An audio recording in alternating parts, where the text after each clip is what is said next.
Hello!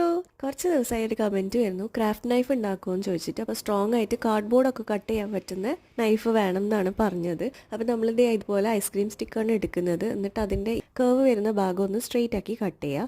അതിനുശേഷം ബ്ലേഡാണ് എടുക്കുന്നത്. അപ്പോൾ ബ്ലേഡ് യൂസ് ചെയ്യുമ്പോൾ കുട്ടികളൊക്കെ ഒന്ന് ശ്രദ്ധിക്കുക കേട്ടോ. ബ്ലേഡിനെ ഇതുപോലെ പകുതിക്ക് കട്ട് ചെയ്യുക. എന്നിട്ട് ആ ഒരു പോർഷൻ മാത്രം നമ്മൾ ഇതിൻ്റെ ഉള്ളിൽ വെച്ചിട്ട് ഒട്ടിച്ചു കൊടുക്കുക. അപ്പോൾ സ്ട്രോങ് ആയിട്ടുള്ള ഏതെങ്കിലും ഗ്ലൂ യൂസ് ചെയ്യുക. ഇനി ഇതൊന്ന് ചേരിച്ചിട്ട് ഇതുപോലെ കട്ട് ചെയ്ത് കൊടുക്കുക. ഇനി ഒന്ന് ഭംഗിയാക്കാൻ വേണ്ടിയിട്ട് മാസ്കിംഗ് ടേപ്പ് ചുറ്റിയിട്ട് ഇതുപോലെ കുറച്ച് ഡിസൈനൊക്കെ ചെയ്ത് കൊടുക്കുന്നുണ്ട്. ഇനി ഇതിൻ്റെ വർക്കിങ്ങിലാണല്ലോ കാര്യം. അപ്പോൾ ഇത് പേപ്പറാണ് ഫസ്റ്റ് കട്ട് ചെയ്യുന്നത്. അപ്പോൾ പേപ്പർ സിമ്പിളായിട്ട് കട്ട് ചെയ്യാൻ പറ്റും.